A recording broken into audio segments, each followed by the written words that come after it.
नमस्कार, जवाब तो देना होगा। मैं आप सभी का स्वागत है। मैं हूं डॉक्टर अवधेश मिश्रा। छत्तीसगढ़ में धर्मांतरण का मुद्दा शांत होने का नाम नहीं ले रहा है। एक के बाद एक नए केस आ रहे हैं, मामले आ रहे हैं, जिसपे सियासत ही नहीं कानूनी गलियारों में भी चर्चा तेज हो चुकी है। पहले छत्तीसगढ़ में जो भी धर्मांतरण के मामले आते थे, राज्य स्तर पे ही इसकी चर्चा होती थी, लेकिन पहला ऐसा मौका संभवतः आया है जिसकी चर्चा देश के स्तर पे हो रही है। मसलन ये कि दुर्ग में 2 नन की गिरफ्तारी की गई ह्यूमन ट्रैफिकिंग और बहला फुसला के धर्मांतरण कराने के आरोप में, जिसको लेके राजधानी रायपुर से लेके देश की राजधानी दिल्ली तक पे असर दिखा। कांग्रेस के वरिष्ठ नेता राहुल गांधी ने ट्वीट करके जल्द से जल्द रिहाई की मांग कर दी, तो वहीं केवल कांग्रेस के भी लोगों ने, जनप्रतिनिधियों ने हाथों में तख्ती लेके इस पूरे कार्रवाई का विरोध किया है। आखिरकार धर्मांतरण की आज क्यों ऐसी धधकती जा रही है कि बस्तर के बीहड़ से निकल के देश की राजधानी दिल्ली तक पहुंच चुकी है? आज इसी गंभीर विषय पर करेंगे चर्चा, लेकिन उससे पहले देख लीजिए ये खास रिपोर्ट।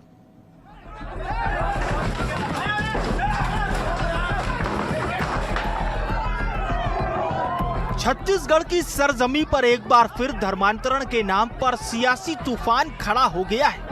खमतराई से लेकर कांकेर, यहाँ तक कि राजधानी रायपुर से भी धर्मांतरण के आरोप निकलकर सामने आ रहे हैं। तमाम मसले हैं जो धर्मांतरण के मसले पर गंभीर सवाल भी उठा रहे हैं। कांकेर में तो ग्रामीणों ने धर्मांतरित हुए व्यक्ति की कब्र तक खोदने की मांग कर दी। कब्र दफन को लेकर बीते 2 दिनों से जामगांव में तनाव की स्थिति है। जामगांव में एक व्यक्ति की मृत्यु हुई है, जिसकी मृत्यु पर कुछ शंका जाहिर किया गया है परिवार के सदस्यों द्वारा। इस कारण एसडीएम द्वारा उत्खनन की कार्रवाई की जा रही है। छत्तीसगढ़ में धर्मांतरण को लेकर चल रही सियासी रार दिल्ली तक पहुंच गई है। दुर्ग में केरल के 2 नन की गिरफ्तारी के बाद इस मुद्दे पर संसद के बाहर विपक्ष के सांसद प्रदर्शन करते नजर आए। वहीं नेता प्रतिपक्ष राहुल गांधी बीजेपी और आरएसएस पर हमलावर हो गए हैं। सोशल मीडिया एक्स पर पोस्ट करते हुए इसे भाजपा आरएसएस का गुंडा राज बताया। इस मसले पर सीएम साय ने भी तीखा पलटवार किया। सीएम साय ने इसे कांग्रेस का उलूल जुलूल आरोप बताया। देखिए, सरकार सिर्फ धर्मांतरण के नाम पर राजनीति कर रही है। जिस तरह से मामला सामने आया है, सरकार को जांच करनी चाहिए, निष्पक्ष रूप से जांच करनी चाहिए, परीक्षण करना चाहिए। इस तरह से सरकार सिर्फ एक राजनीतिक एजेंडा बनाकर काम कर रही है। बिल्कुल, छत्तीसगढ़ ऐसा प्रदेश है जहां पर सभी लोग शांति से रहते हैं, सब मिलकर रहते हैं, लेकिन हम लोग इस तरह से प्रलोभन देकर धर्मांतरण कराना, इसके विरोध में रहते हैं और ये नहीं होना चाहिए। लेकिन कांग्रेस के पास और कांग्रेस के नेताओं के पास कोई मुद्दा भी नहीं है बोलने के लिए, इस तरह से उलझुल आरोप लगाते हैं। छत्तीसगढ़ में धर्मांतरण को लेकर सियासी गर्मी तेज है। बिलासपुर, भिलाई और राजधानी रायपुर में प्रार्थना सभाओं के बहाने धर्म परिवर्तन के आरोपों ने माहौल को और जहरीला बना दिया है। दुर्ग में 2 कैथोलिक नन की गिरफ्तारी ने इस आग में घी डालने का काम किया है। वहीं कांकेर का मसला भी बेहद संवेदनशील रूप ले रहा है, लेकिन इंतजार अभी धर्मांतरण के खिलाफ कड़े कानून का हो रहा है। Bureau report, BSTV Chhattisgarh. इस रिपोर्ट को देख के आप समझ गए होंगे कि क्यों धर्मांतरण की जो लॉ है वो धधकते जा रही है और दिल्ली तक इसका असर, अब सीधा असर देखने को मिल रहा है। आज इसी विषय पे चर्चा करते हैं। फिलहाल 3 बेहद ही खास वरिष्ठ मेहमान हमारे साथ जुड़े। मेहमानों का परिचय सबसे पहले आपसे करा देता हूं। बीजेपी की ओर से श्रीचंद सुंदरानी जी है, वरिष्ठ नेता है, विधायक रह चुके। सुंदरानी जी, बहुत स्वागत है आपका। कांग्रेस की ओर से सुरेंद्र वर्मा जी है, वरिष्ठ नेता है, वरिष्ठ प्रवक्ता है। सुरेंद्र जी, आपका भी स्वागत है। बतौर राजनीतिक विश्लेषक, सूबे के वरिष्ठ पत्रकार, सियासत की हर नजर पे, हर खबर पे पैनी नजर रखने वाले रामावतार तिवारी जी भी है। रामावतार जी, आपका भी बहुत स्वागत है। रामावतार जी, धर्मांतरण की आंच छत्तीसगढ़ में पहली बार नहीं धधकी है। राज्य गठन से लेकर राज्य स्थापना के रजत जयंती वर्ष में भी ये मुद्दा सियासी के गलियारों में घूम रहा है। ताजा मामला देख लीजिए कि दुर्ग में 2 नन की गिरफ्तारी होती है, दिल्ली के संसद भवन के बाहर प्रदर्शन किया जाता है, कांग्रेस के वरिष्ठ नेता ट्वीट करके जल्द से जल्द रिहाई और इसे गुंडागर्दी करार देते हैं। इतना ही नहीं, कांकेर की घटना भी आपके सामने है कि किस तरह से आम गांव में कफन दफन को लेके बवाल इस कदर भड़का कि तोड़फोड़ और शव को कब्र से खोद के निकालने तक की बात सामने आ गई। राव अवतार जी कैसे देखते हैं इसे? छत्तीसगढ़ की भोली भाली जनता है, उसको प्रलोभन के जरिए, पैसे के जरिए या अंधविश्वास के जरिए, 3 तरीके से जरिए है। बड़ा योजनाबद्ध तरीके से यहाँ काम चल रहा है और बहुत तेजी से चल रहा है। हम जो है जमीनी हकीकत नहीं जानते हैं। बहुत सारे लोग, मैं कई बार देख रहा हूँ, बहुत लोगों से मिल रहा हूँ, बहुत तेजी से धर्मांतरण चल रहा है और हर वर्ग में चल रहा है। एक गंभीर चिंतन का विषय है। इसको अकेले कानून व्यवस्था के जरिए या बजरंग दल के हो हल्ला से इसको खत्म नहीं किया जा सकते। इनके अन्य पहलुओं को भी हमें समझना होगा और समझ के चलना होगा। जैसे कोई मददगार कोई खड़ा हो रहा है क्या, हो हल्ला तो ठीक है, हो हल्ला अपराध है, गलत काम हो रहा है, उसका पुरजोर विरोध होना चाहिए। उसके लिए कानून भी है और समाज भी है, दोनों विरोध करें, दोनों कार्रवाइयां करें। परंतु जब मदद का जरूरत है, जिस मदद के आड़ में वो धर्मांतरण करा रहे हैं, कभी स्कूल में शिक्षा के नाम पर, कभी स्वास्थ्य में अस्पताल के नाम पर, कभी शराब छुड़ाने के नाम पर, अलग अलग तरीके से प्रोपगंडा से योजनाबद्ध तरीके से धर्मांतरण करा रहे हैं। ठीक है, ये रुकनी चाहिए। ठीक है, मैं लौटता हूँ। हमारे साथ चौथे मेहमान घनश्याम चौधरी साहब भी जुड़ गए हैं। आप प्रांत के सह प्रमुख हैं विश्व हिंदू परिषद से। घनश्याम जी, मेरी आवाज आप तक आ रही होगी तो जरा बताइएगा कि छत्तीसगढ़ में धर्मांतरण की आंच कितनी धधकेगी और इसका असर क्या होगा तब जब एक के बाद एक लगातार मामले सामने आते जा रहे हैं। और इस बात को भी जोड़ लीजिएगा कि हर जगह पे बजरंग दल की उपस्थिति, इसे कैसे देखते हैं आप?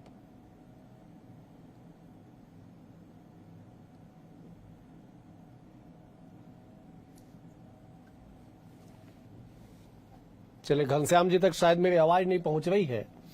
मैं जरा सुंदरानी जी का रुख करता हूं। सुंदरानी जी, आप बड़े वरिष्ठ नेता हैं साहब। राज्य गठन के समय से ये विशेष सियासत के केंद्र बिंदु में रहा है। आदरणीय दिलीप सिंह जूदेव जी भी मिशन घर वापसी चलाते थे। आज हम राज्य स्थापना के रजत जयंती समारोह मना रहे हैं। 25 साल बाद भी उस मुद्दे पे सियासी लौ धधक रही है, डेमोग्राफी बदली जा रही है। कांकेर का मामला दिल्ली तक सुनाई दे रहा है, दुर्ग का मामला संसद भवन के बाहर तक सुनाई दे रहा है। बताइए जरा कैसे चलेगा ऐसे में? देखिए डॉक्टर अवधेश जी, आपने निश्चित रूप से कहा कि राज्य बनने के साथ ही ये मामला धधक रहा है। मैं तो कहूंगा कि राज्य बनने के पहले से ये मामला छत्तीसगढ़ में काफी गंभीर रूप और बड़े स्तर पे धर्मांतरण हुआ। सरगुजा और बस्तर जैसे इलाकों में हम देखते हैं कि बड़े पैमाने पे भोले भाले आदिवासियों को, और अब तो जमीनी क्षेत्रों में भी, शहरी क्षेत्रों में भी और बड़े समाजों में भी धर्मांतरण का रोग फैल चुका है। और कहीं न कहीं जैसे आदरणीय राम अवतार तिवारी जी ने कहा कि 2-3 प्रकार से, चाहे कहीं इलाज का बहाना है तो कहीं शिक्षा का बहाना है तो कहीं धन बल का बहाना है तो कहीं पे आस्था का मामला बनाकर धर्मांतरण कराया जा रहा है। निश्चित रूप से धर्मांतरण कोई अपनी इच्छा से करे, हमें कोई विरोध नहीं, लेकिन अगर प्रलोभन देकर धर्मांतरण कराया जाता है, हिंदुओं को कमजोर करने के लिए धर्मांतरण लालच देकर कराया जाता है, हम उसका विरोध करते हैं, चाहे बजरंग दल हो। लेकिन जिम्मेदार कौन है साहब? अब तो आपकी सरकार है प्रदेश में। निश्चित रूप से आपको डॉक्टर अवधेश जी याद होगा, जब पुरानी बस्ती का मामला हुआ था, मैं जिला अध्यक्ष था भारतीय जनता पार्टी का, हम लोगों ने भूपेश बघेल जी की सरकार में लगातार शिकायतें दर्ज की, लेकिन कोई सुनवाई नहीं होती थी।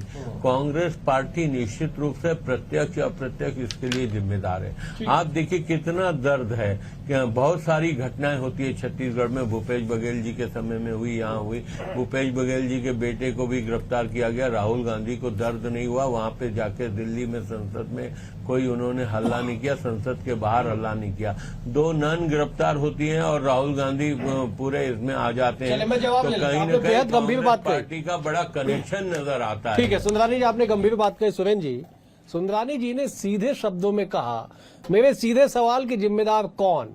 उन्होंने कहा कि प्रत्यक्ष अप्रत्यक्ष रूप से कांग्रेस जिम्मेदार है।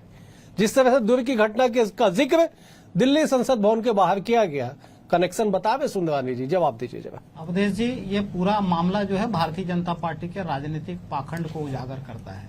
राहुल जी ने बात इसलिए उठाई क्योंकि ये भारतीय जनता पार्टी का असल एजेंडा है। संविधान को जिस तरह से इन लोग हर स्थिति में हर स्तर पर तार-तार कर रहे हैं, निश्चित तौर पर धार्मिक स्वतंत्रता का अधिकार संविधान में निहित अधिकार है। और जिस तरह से लगातार लिंचिंग के माध्यम से उत्पीड़न इनका एक खतरनाक टूल्स बन चुका है, एक पैटर्न बन चुका है भारतीय जनता पार्टी का। ये पहली बार नहीं है। आज 28 तारीख है, 20 तारीख को इसी तरह डबल इंजन की सरकार है दिल्ली में भारतीय जनता पार्टी की। आपने देखा जैन धर्म के, जैन समाज के 40 साल पुराने मंदिर पर बुलडोजर चलाए। तो ये केवल एक वर्ग नहीं, अल्पसंख्यक के हर वर्ग के खिलाफ जो उत्पीड़न की राजनीति भारतीय जनता पार्टी में है वो हो रही है। संविधान और कानून से देश चलता है, प्रदेश चलता है। मैं आपको माननीय मुख्यमंत्री जी का ये ट्वीट जो 3 घंटा पहले किया गया है, आपने भी पढ़ा होगा अवधेश जी। अगर ये मानते हैं कि लालच से धर्मांतरण हो रहे हैं, प्रलोभन देके ह्यूमन ट्रैफिकिंग की जा रही है, तो सरकार कहाँ है? क्या धार्मिक और सामाजिक संगठनों की जिम्मेदारी है कि वो जाके लड़ाई लड़े सड़क पर? अगर ये जिम्मेदारी प्रदेश का गृह मंत्रालय नहीं निभा पा रहा है तो उस निकम्मे ऐसे गृह मंत्री को एक पल भी पद पर बने रहने का अधिकार नहीं। और सबसे ज्यादा धर्मांतरण माननीय मुख्यमंत्री जी के क्षेत्र में हो रहा है। आप भी इस बात से विदित है। डेमोग्राफी की बात करते हैं, 2011 से ये निकम्मी सरकार जनगणना नहीं करा पा रही है। फिर क्या आधार है? सबसे ज्यादा प्रार्थना सभा, सबसे ज्यादा चुनावी सभा, सबसे ज्यादा चर्च भारतीय जनता पार्टी की सरकारों में। ठीक है सुरेंद्र जी, पहला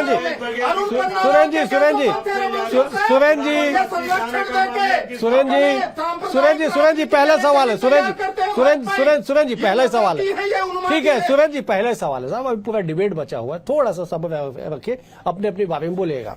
घनश्याम जी, अगर मेरी आवाज आप तक पहुंच रही हो तो जरा बताइएगा कि कांग्रेस पुरजोर तरीके से कह रही है कि हर जगह धर्मांतरण के स्थान पे, तथाकथित धर्मांतरण के स्थान पे बजरंग दल के लोग कैसे पहुंच जाते हैं? कहां है पुलिस, कहां है कानून? जरा जवाब दीजिए।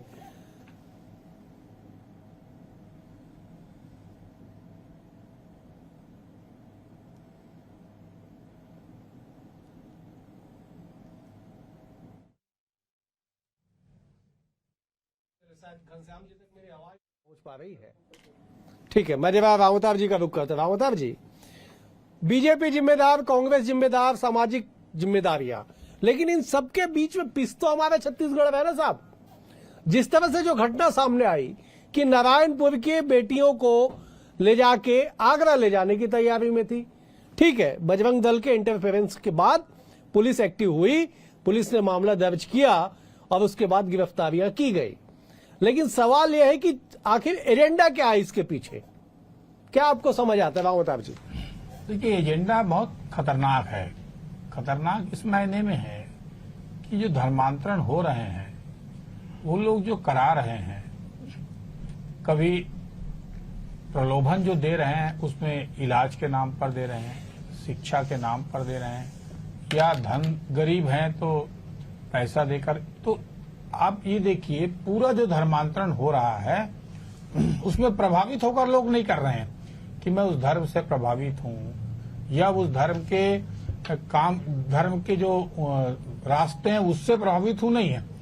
अलग अलग खंड रहता है। खंड क्या है कि हम आपको सहायता दे रहे हैं, उस सहायता के आड़ में हमारा धर्म स्वीकार करिए। इसलिए जो विरोध की बात जो आ रही ना, वो इसीलिए आ रही। तो इसमें हमारी भी कमजोरी देखनी पड़ेगी कि हमारे क्या हिंदुत्व में, हिंदुओं के ठेकेदार में या हिंदुओं के प्रमुख विचारकों में क्या ऐसी चीजें की कमी है कि हमारे धर्म के लोग ही या तो मुसलमान बन रहे हैं या ईसाई बन रहे हैं। क्यों ऐसा कर रहा है? और दोनों को आप देखिए, मुसलमानों के द्वारा योजनाबद्ध तरीके से हिंदू लड़कियों का जिस अनुसार से धर्मांतरण कराया जा रहा है, क्या उसी तरह से भी बेहद गंभीर बात कही कि केवल हिंदुओं को टारगेट क्यों? सुंदरानी जी जरा जवाब दीजिएगा। रावतार जी ने बेहद गंभीर बात कही है कि केवल हिंदुओं का ही धर्मांतरण क्यों कराया जा रहा है, इसका भी जवाब दीजिएगा। और जो लॉ एंड ऑर्डर की स्थिति कांकेर में बन रही है, जामगांव में शव को खोदा जा रहा है साहब, वहां पे आप कैसे किसी निजी जमीन पे किसी भी शव का कफन दफन कर सकते हैं जब आप धर्मांतरित हो चुके हैं। तो स्थितियां कैसे संभलेगी? मैं इसलिए बड़ा जोर देके सवाल पूछ रहा हूं क्योंकि नारायणपुर की घटना हम सबको याद है। चुनाव से ठीक पहले नारायणपुर में जो विद्रोह हुआ, कमोबेश उसी तरह का विद्रोह कांकेर में देखने को मिल रहा है। राजधानी इसे अछूता है नहीं साहब, जवाब दीजिए। नहीं, निश्चित रूप से डॉक्टर अवधेश जी, किसी निजी भूमि पर धर्मांतरित व्यक्ति का शव दफन किया जाता है, इसकी इजाजत कानून नहीं देता। कानून अपना काम करेगा, कानून निश्चित रूप से अपना काम करेगा। छत्तीसगढ़ में पर्याप्त कानून है, इसके बाद भी और कड़े कानून धर्मांतरण को लेके बनाए जा रहे हैं और आने वाले विधानसभा सत्र में इस कानून को रखा जाएगा जिसमें कड़ी से कड़ी सजा धर्मांतरण कराने वालों को मिलेगी। जहां तक सरकार का दायित्व है, हम सरकार के दायित्व का निर्वहन कर रहे हैं। हम धार्मिक की बात अभी उठी कि हिंदू धर्म की बेटियों का धर्मांतरण सुनियोजित ढंग से पूरे हिंदुस्तान में, ये तो अभी अंकुश लगा है जब से मोदी जी की सरकार देश में आई है, जब से राज्यों में भारतीय जनता पार्टी की सरकार है, कहीं न कहीं बहुत स्तर पर इसको अंकुश लगा है। वरना बड़े पैमाने पर धर्मांतरण कराया जाता था, लव जिहाद वाले मामले होते थे, लेकिन इसको हम रोकने में काफी हद तक सफल हुए और निश्चित रूप से इसके खिलाफ कड़ी से कड़ी कार्रवाई होगी और कभी किसी को बख्शा नहीं जाएगा। ठीक है घनश्याम जी, मेरी आवाज आप तक आ रही हो तो जरा बताइएगा कि छत्तीसगढ़ में आखिरकार चल क्या रहा है? जहां देखिए धर्मांतरण की बात निकल के आ रही है, राजधानी रायपुर तक अछूता नहीं है इससे। घनश्याम जी,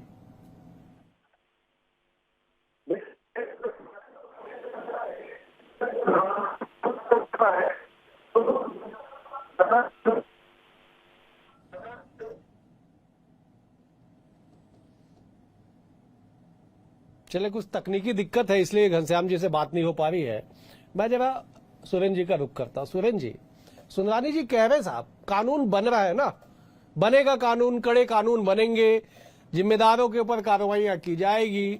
लेकिन सवाल ये है ना कि छत्तीसगढ़ की स्थिति की चर्चा जिस तरह से आज दिल्ली में हुई, जिस तरह से राहुल जी ने उस पर बड़ी संवेदना दिखाते हुए इन्होंने ट्वीट किया, संसद भवन के बाहर लोग इकट्ठे हुए, इसकी जरूरत थी क्या छत्तीसगढ़ की इस मसले को लेकर? क्यों नहीं होनी चाहिए अवधेश जी? संविधान के अनुच्छेद का जो विधि सम्मत कार्रवाई होना चाहिए, जो कानून के उपबंधों का पालन होना चाहिए, वो स्पष्ट तौर पर दिख रहा है कि नहीं हुआ।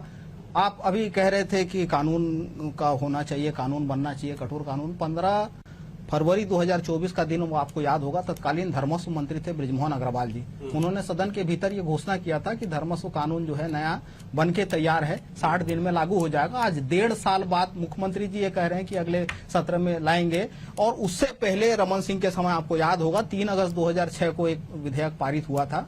आज तक वो विधेयक कहाँ है? डबल इंजन ट्रिपल इंजन की सरकार के लोगों को पता भी नहीं है। तो ये केवल और केवल भ्रम फैलाते हैं। आपको याद होगा पिछले 11 साल से सुप्रीम कोर्ट लगातार ये कह रही है कि पूरे देश के लिए एक कठोर कानून बनाना चाहिए। धर्मांतरण जो है पूरे देश में एक बड़ी समस्या के रूप में साबित हुई है। और भाजपा के प्रवक्ता कह रहे हैं लगाम लगा है। ये कैसा लगाम? पहले तो बस्तर मैदानी क्षेत्र में ये भाजपा ही करवा रहे धर्मांतरण। पुरानी बस्ती का मामला ये कह रहे थे, पुरानी बस्ती में जिस पर आरोप लगा था वो भाजपा, जिस पर धर्मांतरण करने का आरोप लगा था वो भाजपा, नारायणपुर में भाजपा के जिला के टकराव करते पकड़े गए और धर्मांतरण को लेकर उन्माद फैलाने वाला एक आरोपी ये इनका असली चरित्र है। अरे अपने समय में बोलिएगा सुंदरानी जी। सुंदरानी जी, जी जी जी जी, राहुल गांधी ने कही प्रदेश में शिक्षा, स्वास्थ्य, रोजगार को लेकर जो अव्यवस्था है सबसे बड़ा कारण वही है। 10,463 स्कूल यानी ठीक है, बंद किया, ठीक है, नए सेटअप के नाम पर 47,000 शिक्षकों का पद खत्म किया।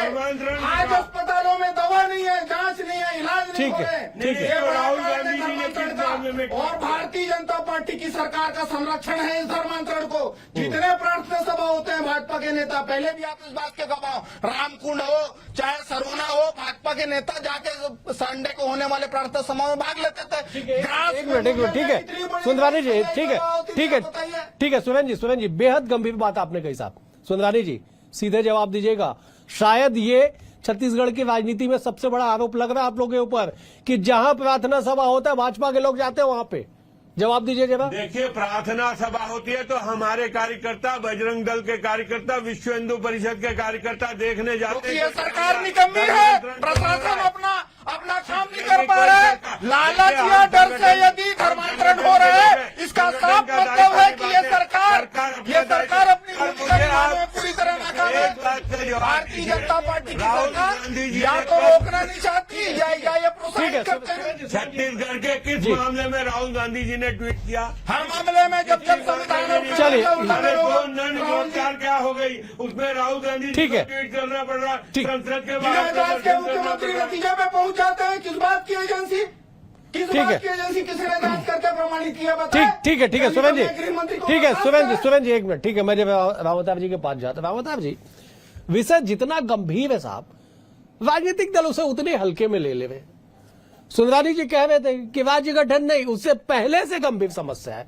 कब तक इस समस्या पे चर्चा करते रहेंगे हम लोग? क्यों समाधान की ओर आगे, ठोस समाधान की ओर आगे जिम्मेदार नहीं बढ़ रहे?